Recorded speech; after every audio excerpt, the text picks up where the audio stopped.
ఇప్పుడు ప్రెజెంట్‌లో ఉండే life style conditions obesity, diabetes, hyper tension వీటన్నిటికి ఆయుర్వేదంలో నివారణ ఉందా? లేదా చికిత్స ఉందా? ఎలా ఎలా అర్థం చేసుకోవాలండి? 2 ఉన్నాయండి. హ్మ్. ఎలా అంటే ఇప్పుడు ఆయుర్వేదిక్‌లో మెయిన్‌గా సగం ట్రీట్మెంట్ ఇప్పుడు ఒక పేషెంట్ ఒక డిసీజ్‌తో వచ్చాడంటే సంథింగ్ వాళ్ళ ఆహార విహారాల్లో ఎక్కడో వాళ్ళు మిస్టేక్ చేస్తేనే ఆ డిసీజ్ వస్తదండి. ఆల్మోస్ట్ 90%.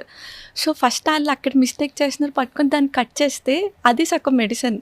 డాక్టర్ ఇచ్చే మెడిసిన్స్ కంటే ఇప్పుడు డయాబెటిస్ ఉందంటే లైఫ్ స్టైల్ డిజార్డర్ అండి. సో, వాళ్ళకి పూర్ ఎక్సర్సైజ్ ఉంటది. డైట్‌లో ఇప్పుడు వైట్ ఫుడ్స్ తింటారు. లైక్ మినుములు తింటారు. మనోళ్ళు ఆంధ్ర, తెలంగాణ మన సౌత్‌లో ఫుడ్ అనగానే టిఫిన్ అనగానే ఇడ్లీ, దోస తింటారు. సో, అక్కడే సగం వైట్‌కి మనకి ఎక్కువ కార్బ్స్ తినడం వల్ల కూడా షుగర్ వస్తుంది. సో, ఏదైతే దేనివలన వస్తుందో దగ్గరున్న డాక్టర్ దగ్గరికెళ్ళి తెలుసుకొని వాటిని కట్ చేసేసుకొని అప్పుడు దాన్ని బట్టి మెడిసిన్స్ తీసుకుంటే తగ్గుతాయండి. ఇన్ జనరల్ ఎలాంటి జాగ్రత్తలు తీసుకోవాలి? అంటే ఇలాంటి లైఫ్ స్టైల్ రిలేటెడ్ అంటే కండిషన్స్ ఉన్నవాళ్ళు, వాళ్ళు వ్యాయామం చేయాలా? లేకపోతే మీరన్నట్టు ఫుడ్ సరిగ్గా తీసుకుంటే సరిపోతుందా? ప్రెజెంట్ ఇప్పుడున్న డిసీజెస్‌కి చాలా మట్టుకు కామన్ మిస్టేక్స్ ఏంటంటే ఈ రిఫైన్డ్ ఆయిల్‌లో రానిక్ యాసిడ్ ఉండడం వల్ల మనకి చాలా హార్మ్ చేస్తుంది. అంత లైక్ హార్మ్ చేస్తుందా నిజంగా? గ్యాస్ట్రైటిస్ మెయిన్ చాలా మట్టుకు డిసీజెస్‌కి ఇదే కారణం అవుతుందండి. రిఫైన్డ్ ఆయిల్, వైట్ ప్రొడక్ట్స్ అంటే మళ్ళీ మనకి మినుములు, కార్న్ ఫ్లోర్, మైదా, షుగర్. వైట్ ప్రొడక్ట్స్ అంటే వైట్ పాయిజన్ మినుములు అండి. కూడా బ్యాడా? ఆయుర్వేదిక్‌లో మనకి పల్సెస్‌లో ద బెస్ట్, వర్స్ట్ చెప్తారండి. పల్సెస్‌లో ద బెస్ట్ పెసలు, ద వర్స్ట్ మినుములు. ఓహో! మినుములు పొట్టుతో ఉన్న మినుములు కూడానా? పొట్టున్నా లేకపోయినా మినుములు మందగుణాన్ని పెంచుతదండి. అంటే హెవీనెస్‌ని క్రియేట్ చేస్తది. లైక్ ఇప్పుడు మనకి వేదం చదువుకునే వాళ్ళకి మినుములు పెట్టరండి. ఎందుకంటే మనకి నాలుక మందం పడిపోతుంది. నాలిక ప్లస్ బ్రెయిన్ కూడా మందం అవుతది. వాళ్ళకి అంత ఎక్కువ గ్రాస్పింగ్ తగ్గుద్ది. లఘు ఆహారం అంటే పెసరకట్టు, పెసరపప్పు, పొంగల్ అలాంటివే పెడతారు. సో, మినుములు పెట్టరు. సో, మినుములు మనకి చాలా హార్మ్ చేస్తది. ఓకే. మినుములు, పెసరపప్పు పెసలు, పెసరపప్పు మంచిది. చాలా మంచిది. కందిపప్పు కందిపప్పు ఇవన్నీ తీసుకోవచ్చు. తీసుకోవచ్చు, ఏం పర్వాలేదు. మినుముల్ని అవాయిడ్ చేయడం బెటర్. అన్ని ప్రకృతుల వాళ్ళకి. అన్ని ప్రకృతి వాళ్ళకి కట్ చేయడమే బెటర్ అండి. కప ప్రకృతి ఉంటే మరీ ఎక్కువ. ఎందుకంటే స్లో డౌన్ అయిపోతారు, మందం ఎక్కువ పెంచుతుంది కాబట్టి. మనకి ఋతుచర్య చెప్తారు. ఏ ఋతువులో ఏమేమి చేయాలో. మినుముల్ని మనకి హేమంత ఋతువులో చలి సీజన్‌లో మనకి ఎక్కువ ఆకలి ఉంటదండి. ప్రోటీన్ కాబట్టి. అప్పుడు తినమని అక్కడ మెన్షన్ చేస్తారు మనకి. అప్పుడు హరాయించుకునే శక్తి శరీరానికి ఉంటుంది కాబట్టి. అది చాలా బాగుంది. ఎక్కువగా మనం అన్ని హెల్త్ ప్రోటోకాల్స్‌లో ఫస్ట్ పొద్దునే లేవగానే వినేది ఈ తేనె నిమ్మరసం తాగమని అందరు చెప్తారు. అందరూ అదొక బ్లాంకెట్ పర్మిషన్ ఇచ్చి చేసేసుకోండి అని చెప్తారు. దాంతో వెయిట్ తగ్గిపోతుంది, స్కిన్ గ్లో వచ్చేస్తుంది, అది వచ్చేస్తుంది అని చెప్తారు. మీరేమనుకుంటారు ఆయుర్వేద ప్రక్రియ ప్రకారం? ఫస్ట్ థింగ్ ఇప్పుడు ఒరిజినల్ తేనె ఎక్కడో లేదండి. అండ్ తేనె వీళ్ళు ఎప్పుడైతే వేడి చేస్తున్నారో అక్కడ పాయిజన్‌గా కన్వర్ట్ అవుతదండి. ఆ పాయిజన్‌గా కూడా ఎందుకు కన్వర్ట్ అవుద్దో తెలుసుకుంటే మళ్ళీ తాగరు. ఎందుకంటే ఆ honey bees variety of plants నుంచి కలెక్ట్ చేసుకొని వస్తది. ఆ ప్లాంట్స్‌లో ఏది విషం మొక్కో, ఏది నాన్ పాయిజనస్ ప్లాంటో మనకు తెలీదు. సో, 2 మిక్స్ అయ్యి ఉంటది. ఎప్పుడైతే విషానికి హీట్ తగిలితే దాని యొక్క ప్రాపర్టీస్ ఇంకా పెరిగిపోతాయి, విషం క్వాలిటీస్. అందుకని ఆయుర్వేదిక్ శాస్త్రంలో మనకెక్కడ హనీని వేడి చేయమని చెప్పరండి. వేడి చేస్తే టాక్సిన్స్ పెరిగిపోతుంది కదా. టాక్సిన్స్ పెరిగిపోతాయండి. సో, స్లో పాయిజన్‌గా పనిచేస్తది. ఓన్లీ వమన కర్మ వాటిలో వామిటింగ్ ఇండ్యూస్ చేసినప్పుడు హీటింగ్ చెప్తారు తప్ప అసలు ఎక్కడ ఇన్ జనరల్‌గా హనీని వేడి చేయకూడదు. కొన్ని ఆయుర్వేదిక్ మందులు తేనె కలిపి ఇమ్మని చెప్తారు కదా, తేనె కషాయాలు. మంచిదే అండి. కూల్ వాటర్‌తో తీసుకొని నార్మల్ టెంపరేచర్ వాటర్‌తో తీసుకొని మనోళ్ళు వేడి నీళ్ళల్లో తేనేసి నిమ్మకాయ ఏస్తున్నారు. నార్మల్‌గా తేనె తీసుకున్నా ఓకే. ఓకే. అలాగే నేను విన్నది ఏంటంటే అందరూ అసలు ఎవరైనా సరే రాత్రిపూట పెరుగు తినకూడదు అని చెప్పగా విన్నాను. నేను అంటే చాలామంది, నేను ఇంక్లూడింగ్ మైసెల్ఫ్, రాత్రి పెరుగున లేకపోతే అసలు భోజనం చేసిన ఫీలింగే రాదు. సో పెరుగు మంచిదా కాదా? పెరుగు మనకి నైట్ టైం తీసుకోకూడదండి. ఎందుకంటే దానికి బ్లాకేజ్ క్వాలిటీ ఉంటుంది. దానికి అభిష్యంద అంటారు సాంస్క్రిట్లో. నైట్ కఫకాలం కదా, సో ఛానల్స్ రూట్ క్లియర్ చేయడానికి ఇది బ్లాక్ చేసేస్తుంది. సో అందుకని పెరుగుని చేయకూడదు అండ్ హీట్ కూడా చేయకూడదండి. ఓకే. సో పెరుగుని మజ్జిగ పులుసు తాగకూడదు అయితే? మజ్జిగ పులుసు తాగొచ్చండి. తాలింపులో మజ్జిగ పోయకూడదు, మజ్జిగలో తాలింపు వేయాలి. చాలా మంది రివర్స్ చేస్తారు, స్లోగా మరిగిస్తారు కూడా. మీరు అసలు మెడ్రాస్ వైపు వెళ్తే మజ్జిగ పులుసు మరుగుతున్నప్పుడు స్లో హీట్లో మరిగిన తర్వాత దాని మీద కొబ్బరి నూనెతో పోపేస్తారు మెడ్రాస్ కేరళ అటువైపు మనకి వెళ్తే. దాంట్లో పాజిటివ్ బ్యాక్టీరియా ఉంటుందండి, లాక్టిక్ యాసిడ్ బ్యాక్టీరియా. ఆ బ్యాక్టీరియా చనిపోతుంది హీట్ తగిలితే. అవును కదా, సో హీట్ న్యాచురల్. చేయకూడదు. చాలా మంచి పాయింట్ చెప్పారు మీరు, నాకు ఎప్పుడు తట్టలేదు ఇది. గట్ బ్యాక్టీరియా కదా మనం తీసుకుని ప్రోబయోటిక్గా తీసుకుంటాం కదండి, సో అది ఫర్మెంటేషన్ పోతుంది మళ్ళీ. అండ్ నిజంగానే మనం నీళ్లు కూడా కాచుకుని ఎందుకు తాగుతాం, బ్యాక్టీరియా అన్న ఉంటే పోతాయని, చచ్చిపోతాయని. అలాగే మజ్జిగ పులుసు మరిగినా కూడా మజ్జిగలోని మంచి గుణాలని పోతాయి. పోతాయండి అసలు. ఈ మధ్య బాగా పీసీఓడి ఇష్యూస్ వింటున్నాం. అంటే ఒకటి అర్లీ ప్యూబర్టీ వచ్చేయడం, వచ్చిన వాళ్ళకు కూడా లైఫ్ లాంగ్, అంటే ఆల్మోస్ట్ 30, 40, 35 ఇయర్స్ వరకు పీసీఓడి ఉంది, కన్సెప్షన్ ప్రాబ్లం, ఇవన్నీ వింటున్నాం కదా. దానికి కారణాలు ఏంటి, దానికి ఆయుర్వేదంలో ఎలాంటి చికిత్సా విధానం ఉంది డాక్టర్ శ్రీ సత్య? ఇప్పుడు మనకి పీసీఓడి అనగానే ఈ పాల ప్యాకెట్స్ ఎక్కువ వాడుతున్నారండి, మిల్క్ ప్యాకెట్స్. ఈ పెస్టిసైడ్స్ వల్ల సగం కారణం అవుతుంది. దాన్ని మనం కొంచెం అవాయిడ్ చేయలేం, కానీ చేతిలో మిల్క్ ప్యాకెట్స్ కొంచెం అవాయిడ్ చేసుకుంటూ, వాళ్ళు రెగ్యులర్గా ఎక్సర్సైజ్ చేస్తూ, సూర్యాస్తమయం లోపే భోజనం చేసేసుకుంటూ, అంటే డిన్నర్ మనకి సూర్యాస్తమయం 6 కల్లా కంప్లీట్ చేసుకుంటే అండి పడుకునేసరికి 3 hours గ్యాప్ ఉంటుంది. సో అక్కడ డైజెషన్ అయిపోతుంది. అండ్ మన వాళ్ళు గ్రౌండింగ్ జరగట్లేదు. నేల మీద చెప్పులు లేకుండా నడవాలండి, అంటే టైల్స్ మీద కాదు, మట్టి నేల మీద జరిగితే గ్రౌండ్ నుంచి వచ్చిన ఎనర్జీ మనకి బాడీకి చాలా నీడ్ ఉంటుంది. మంచిగా ఎక్సర్సైజ్ చేసుకుంటూ, ఇందాక మనం మాట్లాడుకున్న వైట్ ప్రొడక్ట్స్, రిఫైన్డ్ ఆయిల్ మానుకుంటూ, ఈ కార్బ్స్ కొంచెం తగ్గించుకొని ఎక్కువ కాయగూరలు తింటూ, మార్నింగ్ 9 to 10 మధ్యలో లంచ్ చేసి మళ్ళీ 6కి లంచ్ చేసేసి మధ్యలో ఫ్రూట్స్, ఈ బటర్ మిల్క్ తీసుకుంటే సరిపోతుందండి. అలాగే మోకాళ్ళ నొప్పులు ఇప్పుడు బాగా తక్కువ వయసు వాళ్ళకు కూడా పెరిగిపోతున్నాయి కదా డాక్టర్ శ్రీ సత్య. సో మరి ఏం జాగ్రత్తలు తీసుకోవాలి మోకాళ్ళకి? సరే, వచ్చి మీ దగ్గర జానువస్తి అంటారా దాన్ని, జానువస్తిలో చేయించుకోవడం, నొప్పులు వచ్చాక, నొప్పులు రాకముందు ఏం చేయాలి, వచ్చినప్పుడు కూడా మీ దగ్గర ఎలాంటి చికిత్సా విధానాలు ఉంటాయి? యాక్చువల్గా మనకి మోకాళ్ళు తొందరగా ఈ మధ్యన పాపం వ్యాక్సిన్ ఎఫెక్ట్స్ వల్ల కొంతమందికి ఎర్లీ ఏజెస్లో అరిగిపోతుందండి. And main vitamin D deficiency ఉంటుంది, ఎండకి ఎక్స్పోజ్ అవ్వట్లేదు. మంచిగా ఎండకి ఎక్స్పోజ్ అవుతూ, ఇన్ కేస్ వాళ్ళు మెనోపాజ్ స్టేజ్లో ఉంటే మనకి బోన్స్ వీక్ అవుతాయి.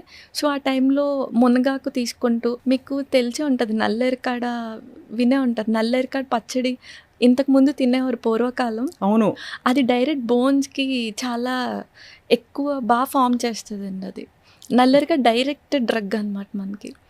మంచిగా అది రోటి పచ్చడి కింద చేసుకొని తింటూ, మునగాకు తింటూ, ఎండకి ఎక్స్పోజ్ అవుతూ, మంచిగా నేల మీద నడుస్తూ ఉంటే ఆబ్వియస్గా మనకి మోకాళ్ళు సగం అక్కడ తగ్గుతుందండి. ఇన్ కేస్ ఆ స్టేజ్ పెరగకుండా ఉంటుంది, ఏదైతే స్టేజ్ ఉందో మిగతా మందులతో క్లియర్ చేసుకుంటే బెటర్. అండ్ ఆ జాను వస్తే అన్నీ ఎక్స్టర్నల్, ఇంటర్నల్ వస్తే ఇచ్చుకోవాలండి. ఇంటర్నల్ వస్తే ఇవ్వాలి. మనకి వాతం తగ్గాలి అంటే ఇంటర్నల్ వస్తే రూట్ లెవెల్ ట్రీట్మెంట్ అని. ఎలా చేస్తారు అది? అంటే అది కూడా ఒక మసాజా? కాదండి, అది మనకి మోషన్ యానల్ ద్వారా మనకి మెడిసిన్ పంపిస్తాం.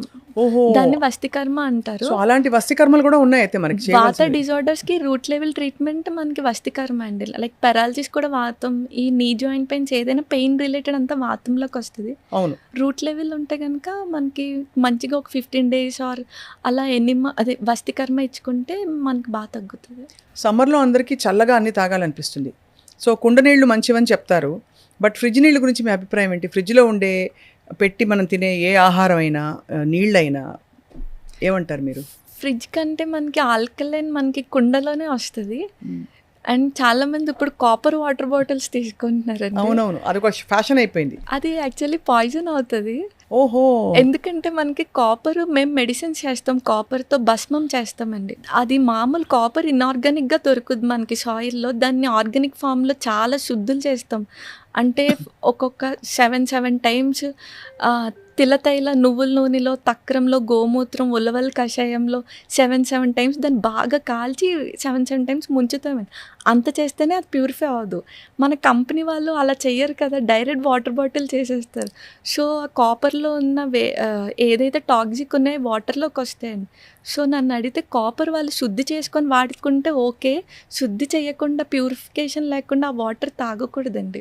ఓహో, అది ఇది చాలా మంచి పాయింట్. అందరూ ఏమనుకుంటారంటే కాపర్ మన బాడీలోకి వెళ్ళిపోయి మనం ఎంతో అసలు తేజోవంతం అయిపోతున్నావు, చాలా మంచి జరిగిపోతుందని భ్రమపడతారు. కాపర్ చాలా మంచిదండి, అది మేము కానీ ప్రాపర్ పద్ధతిలో రావట్లేదు. పద్ధతిలో వాడచ్చు. సో కాపర్ కొనేటప్పుడు జాగ్రత్తలు తీసుకుంటే పర్వాలేదు అయితే. అంటే మరి ఆ కంపెనీ వాళ్ళు అలా చెయ్యరు కదండి. ఇన్ కేస్ ఆ కంపెనీ వాళ్ళు అలా ప్యూరిఫై చేసి ఇస్తే కాపర్ వాటర్ చాలా మంచిది. అది కొన్ని బ్రాండ్స్ లో బహుశా ఆ విధానం అంటే ఎక్కడైతే ఆయుర్వేదం బేస్డ్ గా చేస్తున్నారో మేబీ అలా ఫాలో చేసే అవుతూ వాళ్ళు ఉండొచ్చు. ఉంటే మనం యాక్చువల్లీ రోజుకి 6 లీటర్ల నీళ్లు తాగాలని విన్నాం. అంటే ఇప్పుడు సమ్మర్ లో ముఖ్యంగా బయట పనిచేసే వాళ్ళు డిహైడ్రేట్ అయిపోతాం కదా. సో మీ దృష్టిలో ఎన్ని లీటర్లు అసలు మామూలుగా సగటున తాగాలంటారు? ఆయుర్వేదిక్ ప్రకారం ఇన్ని లీటర్స్ అన్ని లీటర్స్ అని ఎక్కడ చెప్పలేదండి. సపోజ్ ఇప్పుడు నేను పొలం పని చేస్తున్నాను అనుకోండి, మీరు సాఫ్ట్వేర్ వర్క్ చేస్తున్నారు, నేను ఎక్కువ ఎండకి ఎక్స్పోజ్ అవుతే స్వెట్ పోతుంది కాబట్టి నాకు ఎక్కువ దాహం వేస్తుందండి. మీరు ఇలా ఏసీలోనే ఉంటారు, మీరు 6 లీటర్స్ తాగేసి నేను 6 లీటర్స్ తాగేస్తే కిడ్నీ మీద లోడ్ పడిపోతుందండి. లైక్ ఎలా అంటే ఇప్పుడు మిక్సీలో మనకి దాని లోడ్ మించి వేస్తే మిక్సీ ఆగిపోద్ది కదండి, లైక్ అంతే మనకి. బాగా చెప్పారు. సో దాహం వేస్తుందని బాడీ అడుగుతుందండి, మనకు ఒక ఇండికేషన్ ఇస్తుంది వాటర్ లెవెల్ తగ్గినప్పుడు. ఆ దాహం వేసినప్పుడు తాగకుండా ఉండకూడదు, దాహం లేకుండా తాగకూడదు. సో మన బాడీ కాన్షియస్లో చూసుకుంటూ ఉండాలండి. ఆయుర్వేదంలో విరుద్ధ ఆహారమా? విరుద్ధ ఆహారం, ఇంకంపాటబిలిటీ చెప్తారండి. ఒక ఆహారానికి ఇంకో విరుద్ధ ఆహారం బేసికలీ అంటే పరస్పరంగా తెలియకుండా. ఇప్పుడు సపోజ్ మన ఆంధ్ర తెలంగాణలో మిస్టేక్స్ ఎక్కడ జరుగుతాయంటే పెరుగన్నంతో అరటిపండు తింటారు, అది విరుద్ధ ఆహారం. చాలా ఇష్టం అండి, ప్లీజ్ ఆ మాట అనకండి, చాలా మంది ఫీలింగ్స్ హర్ట్ అవుతాయి. మామిడి పండు తినచ్చపోని సీజన్ వచ్చింది తినొచ్చండి. పెరుగు అండ్ బనానా కలవకూడదండి. ఇప్పుడు పెరుగు కూడా కఫా కదా, అభిషేక క్వాలిటీ ఉంటుంది, ఇందులో కూడా కఫం ఉంటుంది, ఎక్కువ అవుతుంది. అంటే ఇవన్నీ వెంటనే మనకి రిజల్ట్స్ చూపించేవండి, స్లో పాయిజన్స్ టైప్స్ అనమాట విరుద్ధ ఆహారం. సో పెరుగన్ను అరటిపండు తినకూడదండి. పాలు మినుములు కలవకూడదు, పాలు గ్రీన్ లీఫీ వెజిటేబుల్స్ ఆకుకూరలు కలవకూడదండి, ఓకే, ముల్లంగి కూడా కలవకూడదు, రాడిష్ కూడా కలిపి తినకూడదండి. పాలు మళ్ళీ పనసకే కలపకూడదు, లైక్ పనసకే తిని టీ కాఫీ అలా తాగకూడదు. సో ఇవన్నీ విరుద్ధాహారంలోకి వస్తాయండి. వీటితో పాటు నేను పాలకూర టమాటో గురించి, మామూలుగా కిడ్నీ స్టోన్స్ గురించి అందరూ కంగారు పడి డాక్టర్ నెఫ్రాలజిస్ట్ వస్తే ఫస్ట్ అడిగే క్వశ్చన్ అదే. మీరేమంటారు, పాలకూర టమాటో పడదా? అసలు టమాటోను మీరు ఒప్పుకుంటారా? అంటే టమాటా యాక్చువల్గా మన ఇండియాది కాదండి, మనకు ఆయుర్వేదిక్లో ఎక్కడ టమాటా చెప్పలేదు, అది బయట కంట్రీది. ఇప్పుడు టమాటా కోసం అడిగారు కాబట్టి యాక్చువల్గా మన బాడీలో సెల్స్ మన అమ్మమ్మకి దగ్గరగా ఉంటాయండి. మన అమ్మమ్మ మైటోకాండ్రియా, మనలో ఉన్న మైటోకాండ్రియా అమ్మమ్మకి దగ్గరగా ఉంటుంది. అంటే మన అమ్మమ్మ ఏం తిన్నారో మనం అది తింటే ఆల్మోస్ట్ జబ్బులు అక్కడే తగ్గిపోతాయి. మన అమ్మమ్మ కివీ ఫ్రూట్స్, డ్రాగన్ ఫ్రూట్స్ అయితే తినలేదు. చాలా సూటిగా సుత్తి లేకుండా ఒక పంచ్ ఇచ్చారు మీరు. యాక్చువల్లీ ఇప్పుడు అందరూ అదే కదా, blueberries, kiwi fruit, costly fruits మన అమ్మమ్మ బయట దేశాలు తినలేదు. చక్కగా మన అమ్మమ్మ లిస్ట్ రాసుకొని మన బాడీ తత్వం ఏంటి, లైక్ వాతన పిత్తన కఫన అని చూసుకొని ఆ రెండు బ్యాలెన్స్ చేసుకొని. నాకు ఇప్పుడు అర్థమవుతుంది, నాకు మామిడి పండు ఇష్టమే కానీ పడదు. మా అమ్మమ్మ మామిడి పండు తినేది కాదు, ఆ వాసన కూడా గిట్టేది కాదు. సో బహుశా నాకు పడకపోవడానికి కారణం ఇదే. అమ్మమ్మకి దగ్గరగా ఉంటదండి మన సెల్. అదే అన్నమాట. ఇంకా డీప్ వెళ్తే మన అమ్మమ్మ ఏ ఊర్లో ఉన్నారో ఆ సాయిల్ లో వెజిటేబుల్స్ ఫ్రూట్స్ తిన్నా చాలా మంచిది. ఇప్పుడు నేను బరంపురం వెళ్ళాలి దానికోసం. సో బాగుంది. అయితే ఇవి చాలా ఇంట్రెస్టింగ్గా ఉంది. డాక్టర్ శ్రీ సత్య, మీకు చాలా గొప్ప గురువులు ఉండుంటారు. మీరు నేర్చుకున్న విద్య కాలేజ్లో నేర్చుకున్న విద్యలా అనిపించట్లేదు, ఇది డైరెక్ట్గా మీకు అక్కడి నుంచి వచ్చిన నాలెడ్జ్ లా అనిపిస్తుంది. ఇంత చిన్న వయసులో ఇంత అర్థం నేర్చుకున్నాను. మా ప్రొఫెసర్స్ కొంతమంది అండ్ గురువులు 3-4 చాలా బాగా ట్రీట్ చేసేవారు, వాళ్ళు ఇచ్చింది నాదేం లేదు. ఇప్పుడు అన్ని పాల పదార్థాల గురించి చాలా టెన్షన్ మొదలైపోయింది. A1, A2, A3 అసలు ఈ పాల పదార్థాల్లో పాలు అసలు ఓకేనా, ప్యాకెట్ పాలు ఓకేనా? బికాజ్ మనకు దొరికేవి అవే, ఏం చేయాలి చెప్పండి. యాక్చువల్గా పాలు మనకి ఫస్ట్ పుట్టినప్పుడు 1-2 years చాలా నీడ్ అండి, తర్వాత ఏమంత కాదు. కానీ ప్యూర్గా A2 కౌ మిల్క్ దొరికితే తీసుకోవచ్చు, లేకపోతే దొరకకపోతే అసలు తీసుకోపోవడమే బెస్ట్. ఎందుకంటే A1 అనేది ఇంటర్నేషనల్ బ్రీడ్స్, అవి A2 అనేది మన దేశీ కౌ అండి. సో A2 కౌ మిల్క్ దొరికితే శుభ్రంగా తీసుకోవడం, లేకపోతే మొత్తానికి దానికి ఫుల్ స్టాప్ పెట్టడమే బెటర్ అండి. ఎందుకంటే అడల్ట్రేషన్ ఎక్కువైపోతుంది. పాలు ఒక్కటేనా, పాల ద్వారా ఉత్పత్తి అయిన వేరే పన్నీర్లు అవి కూడా ఓకేనా? యాక్చువల్గా ప్రాసెస్డ్ ఫుడ్స్ చాలా జబ్బులు వస్తున్నాయండి. Processed foods not suggestible. అసలు పన్నీర్ ప్రాసెస్డేనా? ప్రాసెస్డే కదండి. సో మీరు ఎప్పుడు పాలక్ పన్నీర్లు, పన్నీర్ బటర్ మసాలా తినరు అయితే? అంటే ఆయుర్వేదిక్ రాకముందు బాగా తినేవాళ్ళం, వచ్చినాక ఇప్పుడు ఆయుర్వేదిక్ వచ్చింది కాబట్టి అర్థమైపోయింది. ఈవెన్ A2 కౌ మిల్క్ దొరికితే మనం ఇంట్లో పన్నీర్ చేసుకున్నా ఓకే అండి. అదే దాంతో చేసుకోవడం అంటే సోర్స్ చాలా ఇంపార్టెంట్. ఆ సోర్స్ ఇంపార్టెంట్. అలాగే నాన్ వెజ్ గురించి మీ అభిప్రాయం ఏంటి? అసలు అన్ని శరీరాలకు పడతాయా? కొన్నిటికి పడతాయి, కొన్నిటికి పడవని ఉంటుందా? ఆయుర్వేదిక్ ప్రకారం అయితే మనకి నాన్ వెజ్ చెప్తారండి. అలౌడ్ అలౌడ్, కానీ దేశీవే చెప్తారు. అది అంటే ఇప్పుడు నాటుకోడి మనకి కుక్కుట బలం ఎక్కువ ఇస్తుందని చెప్తారు. చేప మంచిదంటారు. చేప కూడా చెప్తారు మనకి. అలాగే చేప తిన్నప్పుడు పెరుగు తినకూడదు అంటారు, నిజమా? అది విరుద్ధాహారంలోకే వస్తుంది. ఓహో, అది కూడా విరుద్ధ. ఇప్పుడు బ్రాంజ్ వెజల్లో మనకి 10 days గీ దాచామంటే అది పాయిజన్ అయిపోతుంది అండి.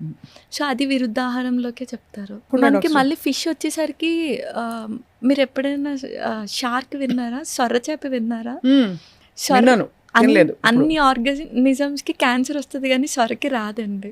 ఓహో, సొర్రపిట్టు వండుకుంటారు. సో క్యాన్సర్ ఉన్న వాళ్ళకి సొర్రపిట్టు మంచిది, యాంటీ క్యాన్సర్ గా, దానిలో ట్యూమర్ అసలు గ్రోత్ అవ్వనివ్వదు ఆ ఆర్గానిజం షార్క్. సో సొర మంచిది. అయితే అంటే క్యాన్సర్ ఇలాంటి ట్యూమర్స్ గ్రో అవుతున్న వాళ్ళందరికీ మంచి ఇమ్యూన్ కూడా అండి. ఆయుర్వేదంలో నేను ఎప్పుడు చూశాను మంచి నెయ్యి, స్వచ్ఛమైన నెయ్యి తినండి తినండి తినండి అంటారు. మీరు వెయిట్ లాస్ అవ్వాలన్నా కూడా తినమంటారు. నెయ్యికి ఎందుకంత ప్రాధాన్యత ఉంది డాక్టర్ శ్రీ సత్య? యాక్చువల్ గా నెయ్యిలో మళ్ళీ 2 రకాలండి. ఒకటి పాలు మీద వచ్చిన మేగడతో చేసిన నెయ్యి, మజ్జిగ చిల్లికి వచ్చిన వెన్నతో చేసిన నెయ్యి. మెడిసినల్ వాల్యూస్ అంతా మజ్జిగ చిల్లికి వచ్చిన వాటికే చెప్తారు. ఈ నెయ్యి కూడా మనకి పూర్వకాలం ఆస్తులు ఎలా ఇచ్చేవారు, నెయ్యి కూడా ఆస్తులతో పాటు ఇచ్చేవారు. అంటే లైక్ 10 years ఓల్డ్ లేకపోతే 100 years ఓల్డ్ చేసి నెక్స్ట్ జనరేషన్కి ఇచ్చేవారు. మనకి తెలియని డిసీజెస్కి 1-2 spoons తీసుకుని అది చెక్ పెడుతుందండి. చాలా యూస్ఫుల్. అంటే అదొక అమృతం లాంటిది. ఆ ప్రాసెస్నే మర్చిపోయారు మన వాళ్ళు. అట్లీస్ట్ 10 years మనం దాచి నెక్స్ట్ జనరేషన్కి ఇచ్చిన వాళ్ళకి చాలా చాలా ఎక్కువ ప్రాపర్టీ ఇచ్చినట్టు యాక్చువల్లీ. సో ఆ 10 years ఓల్డ్ గీని పురాణఘృతం అంటారు, 100 years ఓల్డ్ గీని కుంభఘృతం అంటారు. సో అంత ఓల్డ్ గీ మరి ముఖవాసన రాదా? ఏం రాదండి. మనం కాచేటప్పుడే చక్కగా కాచి గాజు వెజల్లో మనం పూర్వం అయితే భూమిలో పాతేవారు, లేకపోతే అలా ఎన్నేళ్ళు ఉంటుంది, ఎన్ని ఇయర్స్ అయితే దాని గుణం అంత పెరుగుతుందండి. అన్ని మెడిసినల్ క్వాలిటీస్ పెరుగుతాయి మనకి. ఓహో, ఘృతానికి అంత చాలా. మా తాతగారు అన్నం భోంచేస్తూ ఘృతం ఘృతం అనేవారు. ఘృతం అంటే నెయ్యి పోయమని, నెయ్యి వేయడం కాదు, పోసేవారు. అంతేగా. నెయ్యి చాలా మంచిదండి. నెయ్యి కాకుండా మనకి నువ్వుల నూనె మంచిదా, పప్పు నూనె అంటే ఏ నూనె మంచిది? అంటే రిఫైన్డ్ ఆయిల్స్ అసలు ఏది వద్దండి. కోల్డ్ ప్రెస్డ్ ఆయిల్స్లో నువ్వుల నూనె మంచిది. నువ్వుల నూనె బోన్స్కి, హెయిర్కి, అన్నిటికి మంచిది. జస్ట్ స్కిన్ డిసీజ్, సోరియాసిస్ వాళ్ళకి నువ్వులు వద్దని చెప్తాము. వేరుశనగ నూనె తీసుకోవచ్చు. కొబ్బరి నూనె మనం తీసుకోం, కానీ కొబ్బరి నూనె కూడా మంచిది. ఆలివ్ కూడా పర్లే, కానీ ప్రాసెస్డ్ వచ్చేస్తుంది. సో మనకి నువ్వులు అండ్ వేరుశనగ అవైలబుల్ కాబట్టి కోల్డ్ ప్రెస్డ్ ఆయిల్ ఏదైనా ఓకే, అది మంచిదే వంటకి. ఈ మధ్య మనకి వీటన్నిటితో పాటు పురుషుల్లో ప్రాస్టేట్ సమస్య విపరీతంగా వస్తుంది. కారణం ఏంటి డాక్టర్ శ్రీ సత్య? అది కూడా వాపే ఇన్ఫ్లమేషనే కదండి. సో యాంటీ ఇన్ఫ్లమేటరీ ఫుడ్ ఆపేసి, అండ్ ఇంకోటి ప్రాస్టేట్ కి మెయిన్ గా ఇన్ఫ్లమేటరీ ఫుడ్ ఆపేసి మీరు అనేది సారీ ఇన్ఫ్లమేషన్ ఫుడ్ ఆపేసి యాంటీ ఇన్ఫ్లమేటరీ ఫుడ్ తీసుకొని, ఇన్ఫ్లమేషన్ అంటే మళ్ళీ సేమ్ ఈ రిఫైన్డ్ ఆయిల్స్, వైట్ ప్రొడక్ట్స్ ఇవేనండి. చేదుని ఎక్కువ పంపాలండి బాడీలో. చేదు మనకి ఇన్ఫ్లమేషన్ తగ్గిస్తుందండి. లైక్ మెంతాకు, మెంతులు, కాకరకాయ, బీరకాయ ఇవన్నీ చేదు కేటగిరీలోకి వస్తాయండి. పిత్త ప్రకృతి ఉన్న వాళ్ళకి కూడా చేదు ఎక్కువ తినమంటారు. యాంటీడోట్ చేదేనండి. యాంటీడోట్ చేదే కదా, ఇన్ఫ్లమేషన్ కూడా చేదే. సో మనకి జబ్బు పేరు మారుతుంది కానీ అల్టిమేట్గా లోపల ఇన్ఫ్లమేషనే. అది అక్కడ పార్ట్ బట్టి మనకి పేరు కొత్తది అయిపోతుంది కానీ. సో యాంటీ ఇన్ఫ్లమేషన్ అనగానే చేదుని ఎక్కువ పంపి, అండ్ ప్రోస్టేట్కి సుబ్రహ్మణ్య కరవల్లభం స్తోత్రం గట్టిగా చదివితే లోపల ప్రోస్టేట్ ఎక్సైజ్ అవుతుంది. సుబ్రహ్మణ్య కరవల్లభ స్తోత్రం ఉంటుంది కదండి, అది గట్టిగా మాట్లాడినప్పుడు లోపల ప్రోస్టేట్ నుంచి వస్తాయి కొన్ని అక్షరాలు. సో ప్రోస్టేట్కి ఎక్సైజ్ అవుతుందండి. సో అవి చేసుకుంటూ యాంటీ ఇన్ఫ్లమేటరీ ఫుడ్ తీసుకుంటూ ఉంటే ఇంకొంచెం వెళ్తే మెడిసిన్స్ మనం చెప్పకూడదు ఇలాగా, వాళ్ళ ప్రకృతి తెలియకుండా. జస్ట్ పైన ఆముదం అప్లై చేసుకున్న లోపల మనకి హీట్ జనరేట్ చేస్తుంది, అది స్లోగా వాపును కూడా తగ్గిస్తుంది. ఇవి మామూలుగా ఇంట్లో చేసుకునేవి. మెడిసిన్స్ అంటారా, దగ్గర డాక్టర్ దగ్గరికి వెళ్ళి తీసుకుంటూ ఈ రిస్ట్రిక్షన్స్ ఫాలో అయితే సరిపోతుంది. ఆయుర్వేదిక్ మందులు అందరికీ ఒకేలా పనిచేస్తాయా? అలా పనిచేయమండి. ఇప్పుడు మన ఇద్దరికి ఒకటే జబ్బు వచ్చింది కానీ ఒకటే మందులు పనిచేయవు. ఎందుకంటే మీ ప్రకృతి, మీ లైక్స్ డిస్లైక్స్ ఒకలా ఉంటే నాది ఒకలా ఉంటాయండి. సపోజ్ మీకు పిత్త ప్రకృతి అనుకోండి, మీకు కొంచెం వేరే చలవ చేసే మెడిసిన్స్ జత చేర్చి ఇవ్వాలి. సో నాది వేరే కాబట్టి అలా ఒక్కొక్క పర్సన్ టు పర్సన్ మనకి వేరీ అయిపోతాయండి. డాక్టర్ సత్య, మీరు పంచకర్మని ప్రస్తావించారు.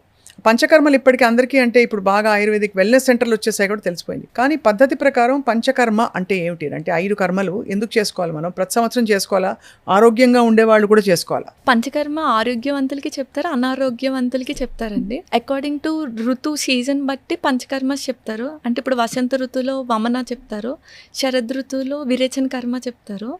సో అలా హెల్దీ పర్సన్స్ చేసుకుంటూ డిసీజ్డ్ పర్సన్స్కి అయితే వాళ్ళకి వచ్చే డిసీజ్ బట్టే అండి. స్కిన్ డిసీజెస్కి వమన బాగా క్లియర్ అవుతుంది. మీరు ఇందాక అడిగిన నీ జాయింట్ పెయిన్స్కి వస్తి కర్మ చేసుకోవాలి. రైట్. ఇది మళ్ళీ అందరికీ చేయలేము. వాళ్ళకి కార్డియాక్ ప్రాబ్లమ్స్ ఉన్నా చూసుకోవాలండి. పర్సన్కి ప్లాన్ చేసుకుంటే బెస్ట్ ట్రీట్మెంట్ పంచకర్మ. పంచకర్మలు చేసుకున్న వాళ్ళు చాలా హాయిగా వాళ్ళ సిస్టమ్ చాలా స్ట్రాంగ్ అవుతుంది, ఫౌండేషన్ అంటారు. చాలా అండ్ లైఫ్ స్పాన్ కూడా పెరుగుద్దండి, డిటాక్స్ఫై అవుతుంది కాబట్టి. కానీ పంచకర్మ చేసే మంచి డాక్టర్స్ దగ్గరికి వెళ్ళాలి. ఈ మధ్యన పంచకర్మ అంటే only massages, body massages, steam వరకే అనుకుంటున్నారు. ఈ పంచకర్మకి ముందు చేసే ప్రొసీజర్ మసాజ్ తప్ప మెయిన్ పంచకర్మ అది కాదండి. అర్థమైపోయింది. అలాగే మనకి ఆముదం గురించి ఎప్పటి నుంచో పెద్దవాళ్ళు కూడా చెప్తూ వచ్చారు. పూర్వం అయితే 6 నెలలకోసారో 2 నెలలకోసారో అంటే కొన్ని నెలలకోసారి కొంచెం ఆముదం తాగేసి విరోచనం అయ్యేలాగా ఒక క్రియ చేసేవారు ఇళ్లలో. మనకి ఆముదం బొడ్డులో వేస్తే 2 చుక్కలు మంచిదంటారు, మాడుకు పెడితే చాలా చలవ అంటారు. సో ఆముదం గురించి చెప్పండి, ఏంటి అంటే అందరూ వాడచ్చునా? ఆముదం మ్యాక్స్ అందరూ వాడుకోవచ్చండి, కాకపోతే తీసే సోర్స్ బట్టి ఉంటుంది. మంచిగా తీస్తే అది మంచి క్లెన్జింగ్ అనమాట. మనకి పేగులకి అంటుకున్న డిటాక్స్ఫై అంత అది వేస్ట్ మెటీరియల్ అంతా బయటికి వచ్చేస్తుంది. అండ్ ఆముదం మనకి ఇందాక మనం అనుకున్న ట్యూమర్స్ పైన రాసిన ఇప్పుడు ఫ్యాట్ బాల్స్, లైపోమా అంటారు, విన్నారని? ఫ్యాట్ బాల్స్ లాగా వచ్చేస్తే దానికి ఆముదం బాగా పనిచేస్తుంది. ఎలా అంటే మనకి పైన అప్లై చేసినప్పుడు టెంపరేచర్ వెళ్ళనివ్వదు బయటిది. సో అక్కడ బాగా హీట్ ప్రొడ్యూస్ చేసుకొని దాన్ని స్లోగా తగ్గించుకుంటుంది. ఇంటర్నల్ క్లెన్జింగ్ బాగుంటుంది, ఎక్స్టర్నల్ అప్లికేషన్ బాగుంటుంది. అండ్ బొడ్డులో చుక్క వేయడం కూడా మంచిదంట. బొడ్డు మెయిన్ అంబిలికస్ మనకి వాత రీజియన్ అండి. సో మనకి భాగవతంలో కూడా వాతాపి జీర్ణం అని వాతాపి జీర్ణం అనేవారు కదా. సో మెయిన్ వాతం తీసేస్తుంది ఆముదం కూడా. డాక్టర్ సత్య, చాలా మంది మెనోపాజ్లో చాలా రకాల కష్టాలు పడుతుంటారు. మూడ్ స్వింగ్స్ వస్తాయి, హార్మోనల్ ఇంబ్యాలెన్సెస్ వస్తాయి. అప్పుడు తీసుకోవాల్సిన జాగ్రత్తలు ఏంటి? ఇప్పుడు మెనోపాజ్ అనగానే మనకి యుట్రస్ ఇచ్చే ఆ హార్మోన్స్ ప్రొజెస్టరాన్, ఈస్ట్రోజన్ రిలీజ్ అవ్వక ఆ హార్మోన్స్ తక్కువయ్యి మనకి ఆ సిమ్టమ్స్ వస్తాయండి. మెయిన్గా మనకి ఫుడ్స్లో అయితే ఎక్కువ మునగాకులు అవి అవైలబుల్గా ఉంటాయి. సో ఎప్పుడైతే మనకి ప్రీ మెనోపాజ్ కానీ మెనోపాజ్ స్టేజెస్లో మునగాకు డైలీ 2 స్పూన్స్ తీసేసుకోవాలండి. అంటే డైరెక్ట్ మునగాకు కొంచెం వేడి చేస్తుంది, అందులో కొన్ని మెంతులు అండ్ ధనియాలు వేసుకుంటే చలవ చేస్తుంది. ఏదోలాగా ఇంటెక్ 2 స్పూన్స్ తీసుకుంటే యుట్రస్ ఇచ్చే బలం మనకి మునగాకు ఇస్తుంది. సో ఆబ్వియస్గా ఎప్పుడైతే మనం యుట్రస్ ఇచ్చే బలం అది మునగాకు ఇస్తుందో బోన్స్ మెత్తపడుకుని డెన్సిటీ తగ్గకుండా ఉంటే ఆబ్వియస్గా ఆ బోన్స్ మనకి వీక్ అవుతూ ఉంటే మెనోపాజ్ తర్వాత అవన్నీ స్టాప్ చేయొచ్చు. చక్కగా వాళ్ళు ఎండలో ఉండి మునగాకు తీసుకొని ఇలా నల్లేరు కాడ అలా తీసుకుంటే మనకి మెనోపాజ్ ఆ టైంలో వచ్చే ఇంబ్యాలెన్సెస్ అన్ని మళ్ళీ సెట్ అవుతాయి అంటారు. ఆహారం తీసుకోవడానికి శరీరానికి మనస్సుకి ఏమైనా కనెక్షన్ ఉందా? చాలా కనెక్షన్ ఉంటుందండి. మనసుకి గుణాలు రజో తమ సత్వ గుణాలు అని అంటారు. సేమ్ టైం మన ఫుడ్లో కూడా గుణాలు ఉంటాయి. కారం వచ్చేసరికి రజోగుణం, ఇందాక మనం పెరుగు వచ్చేసరికి తమో గుణం, అంటే మైండ్ని స్లో చేస్తుందండి. ఆ మినుములు కూడా మైండ్ని తమో గుణం పెంచుతుంది. సో ఎప్పుడైతే మనం సాత్విక ఆహారం తిన్నామో మైండ్ చాలా ప్లెజెంట్గా ఉంటుంది. అలా అనమాట అండి. సో సాత్విక ఆహారం సాత్విక్ మైండ్ ఉంటుంది. రజోగుణం అగ్రెసివ్గా వాళ్ళు కోపంగా బిహేవ్ చేస్తారు. కానీ బాగా మందగుణం ఉన్న వాళ్ళకి స్పైసెస్ వాడమని కూడా చెప్తాం. అంటే యాంటీగా అంటే స్పైసెస్ అంటే ఇప్పుడు చిల్లీ, పచ్చిమిర్చి అవన్నీ అసలు మన ఆయుర్వేదిక్లో లేవండి. అప్పుడు అది బయట కంట్రీవి. మనకి ఘాటు అంటే స్పైసెస్ అంటే మిరియాలు, సొంటి, ఈ ఘాట్లు చెప్తారు. అప్పుడు అవి యాంటీడోట్గా పనిచేస్తాయి. బాలింతలకు కూడా ఏమైనా వెల్లుల్లి కారం చేస్తారు, అది కూడా మిరియాలు వేసి చేస్తారు కదా. మిరియాలు సొంటి వేసి చేస్తుంటారు. అది సొంటి పొడి చాలా మంచిది కదండి పిల్లలకి. చిన్నప్పుడు మా అమ్మమ్మ అయితే ఫస్ట్ ముద్ద సొంటి పొడితో తినమని చెప్పేది. సొంటి నెయ్యి కలిపి తినాలండి. అది సొంటి చలవ, అల్లం వేడి. అలా కాదు, సొంటి కూడా వేడే. సొంటి కూడా వేడేనా? సొంటి వేడే, కానీ మనకి బాడీకి కొన్ని వేడి అవసరం కదండి మెటబాలిజంకి. సో అందుకే నెయ్యి వేస్తే చలవ చేస్తుంది. సో అంతా పట్టంతా కూడా ఆహార వ్యవహారాల్లో చాలా ఉంది. చాలా ఉందండి. మన పూర్వీకులు కూడా ఏమీ అంత తక్కువ ఏం కాదండి. ముద్దపప్పు, నెయ్యి, ఆవకాయ అనేది ప్రోటీన్, కార్బ్, ఫ్యాట్ అన్నీ కలిపి. అంతే కదా. సో ముద్దపప్పు, నెయ్యి, ఆవకాయ అయితే మంచి డైట్ అయితే. చాలా మంచి డైట్ అండి. అంటే ఆవకాయ కూడా సోర్స్ అండి, అది కూడా ఆయిల్ అవన్నీ. అండ్ మళ్ళీ ఇప్పుడు చింతపండు మానేమని చెప్తాం కొన్ని డిసీజెస్లో. చింతపండు మానేమంటే మామిడికాయ పులుపు తింటున్నారు అందరూ. ఓ పులుపు మానేమని అర్థం అక్కడ. అక్కడ మామిడికాయ ఏంటంటే మనకి పచ్చి మామిడికాయ త్రిదోషాలని పెంచేస్తుంది. మామిడికాయ మంచిది కాదండి, మామిడికాయ పండేక మంచిది మనకి. స్వీట్ది మంచిదండి. పులుపు అంటే మళ్ళీ మనకి ఉసిరి పులుపు మంచిదండి. ఉసిరికాయ, నారింజ పులుపు, దబ్బకాయ పులుపు మంచిది మళ్ళీ మనకి. ఓకే, చాలా అయితే అంటే చాలా విషయాలు తెలుసుకోవాలి. ఇంత శ్రద్ధగా బతకడం చేతనైతే చాలా విషయాలు జయించినట్టే కదా మనకి. ఇప్పుడు ఈ ఉసిరికాయ చాలా మంచిది. సమ్మర్ సీజన్లో ఉప్పు నీళ్ళలో ఉసిరికాయ వేసి పెట్టేసి అది రోజుకు ఒక ఉసిరికాయ తినమని చెప్పగా విన్నాను నేను. నిజమా అది? యాక్చువల్గా షడ్ రుచులు అంటారు కదండి, ఉసిరికాయలో అన్ని రుచులు ఉంటాయి ఎక్సెప్ట్ లవణం ఉండదు అనమాట. అందుకే ఉప్పు నీటిలో వేస్తే షడ్ రుచి ఫామ్ అవుతుంది అనమాట. అందుకని మంచిది అండి అది. ఈ మధ్య డయాబెటీస్ బాగా పెరిగిపోయింది కదా, ఇండియా డయాబెటీస్ క్యాపిటల్ అయిపోయింది. మనమేమో చక్కగా మంది అసలు పురాతనమైన యోగిక్ ఫుడ్ మంది అని చెప్పుకుంటూ తిరుగుతాం. ఎందువల్ల మనకి ఇతర దేశాల్లో కంటే మనకి డయాబెటీస్ ఉండడం చాలా ఆశ్చర్యం. ఎందుకంటే మనకి అమెరికా లాంటి దేశాల్లో డయాబెటీస్ ఉన్నప్పటికీ వాళ్ళు తినే ఫుడ్ మనం ఏదైతే వద్దంటున్నామో అన్నీ తింటున్నారు వాళ్ళు. బర్గర్లు, పిజ్జాలు, ఈవెన్ వాళ్ళ సగటు నార్మల్ ఫుడ్ కూడా ఇంట్లో వండుకోవడం ఎక్కువ. అంటే యావరేజ్ అమెరికన్ ఫ్యామిలీస్ చూస్తే కూడా దే ఆల్సో బయట నుంచి తెచ్చుకుంటారు. ఇంట్లో కూడా వాళ్ళు తినే ఫుడ్ గ్రూప్స్ వేరు. సో మన కాన్స్టిట్యూషన్కి పడ్డం లేదు కాబట్టి మనం ఇలా అయిపోయామా? అంటే వాళ్ళకి కూడా డయాబెటీస్ ఉందండి, వాళ్ళు హైయెస్టే, మనము హైయెస్టే. మెయిన్గా మనం ఏంటంటే 3 పూట్ల తింటారండి. యాక్చువల్గా 3 పూటలు తింటే రోగి, 2 పూటలు తింటే భోగి, 1 పూట తింటే యోగి అని చెప్తారు. అక్కడే ఉందండి. చక్కగా 2 మీల్ పెట్టుకొని ఎండకి ఎక్స్పోజ్ అవుతూ ఈ రిఫైన్డ్ వైట్ ప్రొడక్ట్స్ ఆపేసుకుంటూ ఈ డయాబెటీస్కి కూడా ఎక్కువ చేదుని పంపుతూ మెయిన్ స్ట్రెస్ లెవెల్స్ పెరిగిపోతున్నాయండి. స్ట్రెస్కి కూడా డయాబెటీస్ ఎక్కువ అటాక్ అవుతుంది. ఈ స్ట్రెస్కి ఏ రిలీజన్ వాళ్ళ కొంచెం ప్రే చేసుకుంటా, అంటే పాజిటివ్ ఎనర్జీ ఇచ్చుకోవాలండి మైండ్కి, కొంచెం కామ్ డౌన్ అవుతూ అలా రోజుకి 45 మినిట్స్ ఆర్ అరగంట ఏదో ఒక ఎక్సర్సైజ్ అండి. ఏదర్ వాకింగ్, యోగా, వాళ్ళ ఇష్టం ఏదో ఒకటి. స్విమ్మింగ్ అయితే ఇంకా మంచిది వాళ్ళకి వచ్చి ఉంటే కనుక. ఈ డైట్ ఫాలో అవుతూ చక్కగా సూర్యాస్తమయం లోపే భోజనం చేసేసుకుంటూ వారంలో ఒక 2-3 రోజులు మట్టి నేల మీద నడుస్తుంటే గ్రౌండింగ్, డైట్, ఎక్సర్సైజ్ కరెక్ట్గా ఫాలో అయితే షుగర్కి చెక్ పెట్టచ్చు. ఓకే. సో క్రమంలో మనకి కాలక్రమంలో డైట్ మానిటర్ చేసుకుంటూ ఇవన్నీ చేస్తే మందులు కూడా తగ్గించవచ్చు. అందరూ ఇప్పుడు ఆయుర్వేదిక్ మందులు ఉంటాయండి డయాబెటీస్కి? ఉంటాయండి. ఇప్పుడు డయాబెటీస్కి ఇంకొక పేరే life style disorder. Life style set చేసుకుంటే అక్కడే సగం సెట్ అయిపోతుంది కదండి. వాస్తవం, చాలా కరెక్ట్ యాక్చువల్లీ అది. జుట్టు ఊడిపోవడానికి ఎలాంటి మందులు ఉంటాయి డాక్టర్ సత్య? ఇప్పుడు జుట్టు ఊడిపోవడానికి చాలా మంది హెయిర్ ఆయిల్స్ వాడతారు. బయట లోపల నుంచి ఊడిపోతుంది కాబట్టి లోపల దేని వల్ల ఊడిపోతుందో దాన్ని పట్టుకొని దానికి కరెక్ట్ చేసుకుంటూ కొంచెం ఇప్పుడు బూడిద గుమ్మడి గింజలనండి, ఉసిరికాయ, కరివేపాకు, మెంతులు, ఇవన్నీ మనకి జుట్టు పెరగడానికి యూజ్ అవుతుంది. మెయిన్గా జుట్టు ఎందుకు ఊడిపోతుందో వాళ్ళు కొంచెం కన్సల్ట్ చేసి తెలుసుకోవాలండి. హెచ్బి తక్కువ ఉన్న ఊడిపోద్ది, థైరాయిడ్ ఉన్న ఊడిపోతుంది, పీసీఓడి ఉన్న ఊడిపోద్ది. కాజ్కి ట్రీట్మెంట్ చేసుకుంటే అప్పుడు జుట్టు బాగా వస్తుంది. ఈవెన్ నల్లరికాడ కూడా జుట్టు బాగా వస్తుంది, నువ్వులకు కూడా. చాలా ఇంట్రెస్టింగ్ విషయాలు మనం తెలుసుకుంటున్నాయి ఇవాళ.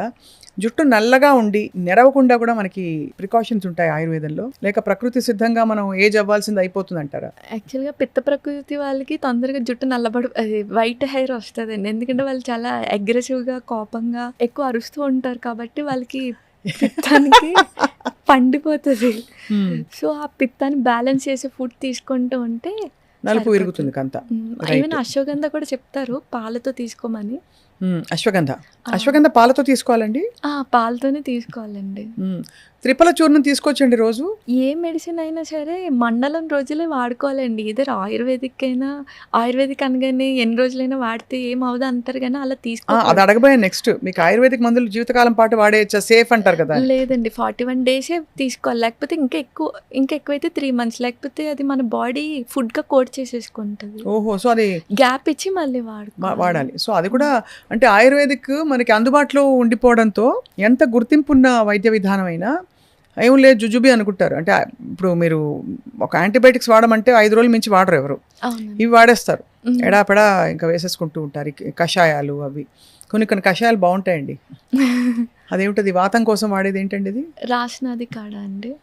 ఒకటి అదే పేరు తెలీదు. బావుంటాయి కొన్ని. అంటే తాగడానికి కూడా జ్యూస్‌లా ఉంటాయి కొన్ని. ఈ ద్రాక్షరసంలా ఉంటుంది. ఓకే. ద్రాక్షరిష్ట ఉంటదండి. అదే అలాంటివన్నీ అరిష్టాలకి ఇది. చంటి పిల్లలకి అలాగే పెద్దవాళ్ళకి కూడా ఆయుర్వేదం వాడొచ్చా అండి? పుట్టిన వెంటనే కూడా మనకి స్వర్ణప్రాశన చేస్తారండి. అంటే గోల్డ్ భస్మం చెప్తారు.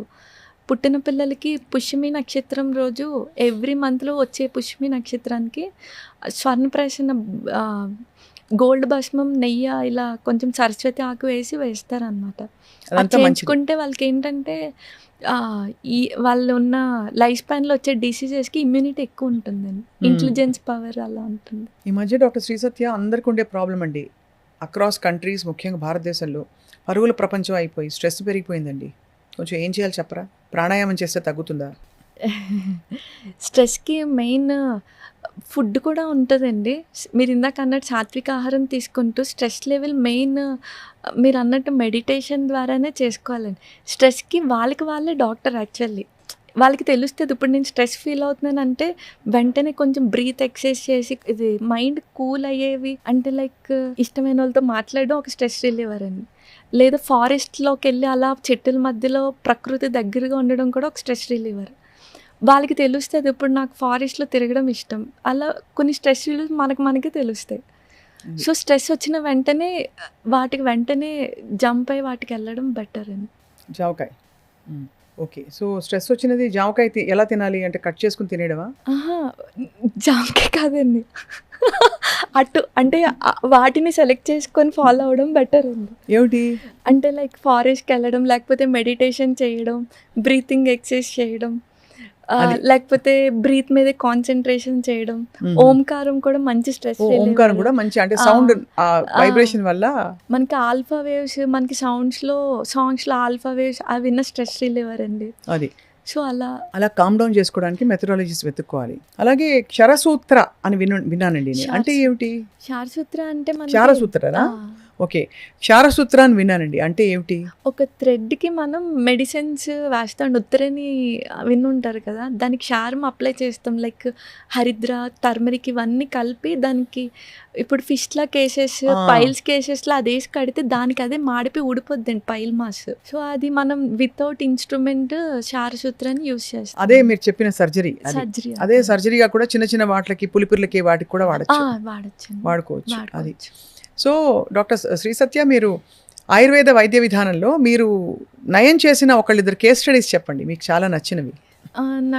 నేను ఫస్ట్ క్లినిక్ హౌస్ సర్జన్‌లోనే పెట్టేశానండి. ఎక్కడ వర్క్ చేయడం ఇష్టం లేక.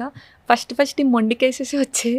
లైక్ సోరియాసిసే వచ్చినాయి. వమన చేసి క్లియర్ అయినాయి వాళ్ళకి. అంటే మొత్తం ఆ ప్యాచెస్ అన్నీ పోయినాయి. ప్యాచెస్ అన్నీ నార్మల్ స్కిన్ లెవెల్లోకి వచ్చేసి నార్మల్ ఇచ్చింగ్ అవన్నీ స్కేలింగ్ అవన్నీ పోతాయండి. వమనలోనే సగం క్లియర్ అయిపోతాయి. ఇంకో సగం మెడిసిన్స్‌తో క్లియర్ చేసుకుంటే అదొకటి బాగా సక్సెస్ఫుల్. ఒక ముసలైన పాపం నీ జాయింట్ పెయిన్స్‌కి ఎప్పుడో నేను చాలా చిన్నదాన్నప్పుడు వచ్చారు. ఒక 3 మంత్స్ మెడిసిన్స్ వాడించి ఈ నల్లేరుకాడ మునగాకు తినమని ఎండలో ఉండమని చెప్పానండి. మంచిగా సైకిల్ తొక్కమని చెప్పాను. సో, అక్కడే ఆయన మళ్ళీ రాలేదు. వచ్చి ఇలాగే ఫాలో అవుతున్నానమ్మా బాగా తగ్గిందని అలా చెప్తారు. తగ్గిందని చెప్పారు. ఇదంతా మీకు తృప్తి. రోజుకి ఎంతమంది పేషెంట్స్ చూస్తారు మీరు? అంటే గవర్నమెంట్‌లో కూడా వర్క్ చేస్తున్నానండి. మున్సిపాలిటీలో మెడికల్ ఆఫీసర్. మార్నింగ్ అక్కడ, మధ్యాహ్నం మన క్లినిక్ చూసుకుంటాం. క్లినిక్‌లో చాలా మంది వస్తారా మీకు? ఆన్లైన్ కన్సల్టేషన్ అండ్ ఆఫ్లైన్ రెండు. ఆన్లైన్. సో, పెద్ద గొప్ప విషయం ఏంటంటే డాక్టర్ శ్రీ సత్య గారిని మీరు కన్సల్ట్ చేయాలంటే రాజమండ్రిలో ఉన్నారని కంగారు పడాల్సిన అవసరం లేదు. ఆన్లైన్ కూడా కన్సల్ట్ చేయొచ్చు. స్క్రీన్ మీద ఉండే నంబర్కి కాల్ చేసి మీరు తప్పకుండా తన అపాయింట్మెంట్ తీసుకోవచ్చు. అండ్ వీడియో చేస్తారా కన్సల్టేషన్ లేకపోతే? వీడియో కన్సల్టేషన్ ఇప్పుడు హైదరాబాద్లో కూడా చూస్తున్నానండి. మంత్లీ నెలకోసారి వచ్చి చాలా మంది పేషెంట్స్ని ఇక్కడ హైదరాబాద్లో కూడా చూస్తారు. చాలా గొప్ప విషయం అది. ఇంత చిన్న వయసులో మీరు ఆయుర్వేద వైద్యాన్ని ఎందుకు ఎంచుకున్నారు మీరు? నాకు అసలు ఆయుర్వేదిక్ తెలియదండి జాయిన్ అయ్యే వరకు. మా ఫాదర్ వల్ల జాయిన్ అవ్వాల్సి వచ్చింది. ఆయన ఏంటంటే రూట్ లెవెల్లో క్లియర్ చేయొచ్చు, సైడ్ ఎఫెక్ట్స్ ఇవ్వకుండా నువ్వు చేయొచ్చు అని చెప్పి ఆయన జాయిన్ చేశారు. అనుకోకుండా ఫ్రీ సీట్ వచ్చింది. నాకేమో ఎక్కువ బాడీస్ కోయడం ఇష్టం. సో, అది ఉంటేనే జాయిన్ అవుతాను అన్నాను. డెడ్ బాడీ డిసెక్షన్స్ మామూలుగా మనకి పోస్ట్ మార్టం పోస్టింగ్స్ అవన్నీ ఉంటాయి. సో, మెయిన్ ఆ పోస్టింగ్స్తో జాయిన్ అయ్యాను. తర్వాత ఈ గురువులు ఎప్పుడైతే కలిసారో వాళ్ళు పవర్ఫుల్ గురువులు కలిసారా మీరు? అనుకోకుండా నా ఆయుర్వేదిక్ మీద ఉన్న యాంగిల్ వాళ్ళు మార్చారండి. యాక్చువల్గా అప్పటిదాకా చాలా చీప్గా చూసేదాన్ని. 100 ఏళ్ళు బతకడం అంటే ఎలా డాక్టర్ శ్రీ సత్య? ఇప్పుడు మీరు వినే ఉంటారు యాక్చువల్గా భాగవతంలో చెప్తారు మనకి చాలామంది మనకి చాలా మటుకు డిసీజెస్ బ్రీత్ మీద ఉంటాయండి. గంట చేస్తే ప్రాణాయామం కాదు అది. మార్నింగ్ లేచినప్పటి నుంచి పడుకునే వరకు మన బ్రీత్ ఎలా ఉందో దాని మీదే మన స్పాన్ డిపెండ్ అయి ఉంటుంది. అంటే ఒక గంట ప్రాణాయామం హాయిగా చేసేసి ఇంకో గంట వెళ్ళి ఇంకోళ్ళ మీద అరిచేసామంటే అక్కడ అయిపోయింది మొత్తం, స్పాన్ తగ్గిపోద్దండి. సో మనం పుట్టినప్పటి నుంచి అంటే మనకు ఊహ తెలిసినప్పటి నుంచి యోగా కూడా మనకి ఆసనాలు వేస్తే కాదండి, డే 1 నుంచి అంటే the way we speak, the way we thought అవన్నీ మనకి లైఫ్ స్పాన్లోకే వస్తాయండి. మంచిగా డైట్ ఫాలో అవుతూ అంటే ఇప్పుడు సెన్స్ ఆర్గన్స్ని ఎక్కువ వాడకూడదు మనం. ఇప్పుడు మనకి చాలా వాటిల్లో చెప్తారు అన్ని రిలీజియన్స్లో కంక్లూజన్ ఏంటి, మనం just instruments in the hands of God అంటారు. So everything design by them, మనం జస్ట్ అక్కడ నిమిత్తం మాత్రమే. సో అప్పుడు స్ట్రెస్సే ఉండదు కదండి, జరుగుతుంది ఎలాగో మనం అక్కడ రోల్ చేసి ప్లే చేస్తున్నామని ఎప్పుడైతే అలా అనుకున్నామో మైండ్ చాలా కామ్గా ఉంటుంది. మంచిగా సాత్విక ఆహారం తీసుకున్నామంటే ఆబ్వియస్గా బాడీలో ఫిజికల్గా ఏమీ ఉండదు, మెంటల్గా మనం ఇలా ఆలోచిస్తూ ఫిజికల్గా ఇలా ఫాలో అయ్యామంటే స్పాన్ ఆబ్వియస్గా పెరుగుద్ది. మీరు ఇంత చిన్న వయసులో చాలా జ్ఞానం పొందారు డాక్టర్ సత్య, నిజంగా ధన్యులు. మీ గురువులు మీకు అంటే మీరు నిజంగా ఒక పర్పస్ కోసం ఆయుర్వేదంలోకి వచ్చి ఉంటారు, దీన్ని వ్యాప్తించి చేయడానికి, దీనిలో మంచి విషయాలన్నీ ప్రపంచానికి చెప్పడానికి. అలాగే గురువుల ఆశీస్సులతో మీరు మీ SK clinic, SSK clinic, SSK full form Shri Shiva Karthik అండి, బ్రదర్ పేరు. శ్రీ శివ కార్తిక్ ఆయుర్వేదం. మీ ఆయుర్వేదిక్ క్లినిక్ చాలా మందికి మంచి చేస్తుందని చెప్పి అవగాహన పెరుగుతుంది, సరైన జీవన విధానం ఏమిటో అర్థమవుతుందని మేము ఆశిస్తున్నాం. సో ఇవాళ సుమన్ టీవీ ప్రేక్షకులకి మీరు ఇంత దూరం వచ్చారు, చాలా విషయాల మీద బోల్డ్ సంగతులు చెప్పారు, మీ మెసేజ్ ఇవ్వండి. ఏం లేదండి, అందరూ హెల్దీగా ఉండి డాక్టర్స్ని తక్కువ యూటిలైజ్ చేసుకుంటే బెటర్, జీవితం హాయిగా ఉంటుంది. అంతే కదండి. వాళ్ళు ఎక్కువ మిస్టేక్స్ చేస్తే మాకు ఎక్కువ ఇన్కమ్, అదే వాళ్ళు ఎక్కడైతే మిస్టేక్స్ చేస్తున్నారో దాన్ని కట్ చేసుకుంటే మాతో పని పెట్టుకోకుండా ఉంటే చాలు. లాస్ట్ వంకాయ మంచిదా కాదా? వంకాయ యాక్చువల్లీ మంచిదండి, త్రిదోషాలని తగ్గిస్తుంది అది. యాక్చువల్లీ అది రూమర్, స్కిన్ రాగానే వంకాయ తినద్దు అనేది రూమర్ అది. అంతే, చాలా బాగా చెప్పారు. ఇవాళ ఏంటంటే విశేషం, మీరు క్లుప్తంగా చెప్పినా చాలా క్లారిటీతో చెప్పారు ఒక్కొక్క విషయం మీద. ఇంకా సుదీర్ఘంగా మీతో రాబోయే రోజుల్లో బోలెడని విషయాలు మాట్లాడాలని మా సంకల్పం. తప్పకుండా మీరు మళ్ళీ హైదరాబాద్ వచ్చినప్పుడో వస్తూ ఉండడమో మీరు చేయాలని చెప్పి కోరుకుంటున్నాం. షూర్గా. అలాగే అండి, నమస్కారం, thank you. Doctor Shri Satya SSK ayurvedic క్లినిక్ని కాంటాక్ట్ చేయదలిచిన వాళ్ళు స్క్రీన్ మీద ఉండే నంబర్కి మీరు ఫోన్ చేసి అపాయింట్మెంట్ తీసుకోండి. అందరికీ ఆరోగ్యకరమైన హాయిగా ఉండే వేసవికాలం గడుస్తుందని చెప్పి ఆశిస్తూ థ్యాంక్ యూ వెరీ మచ్.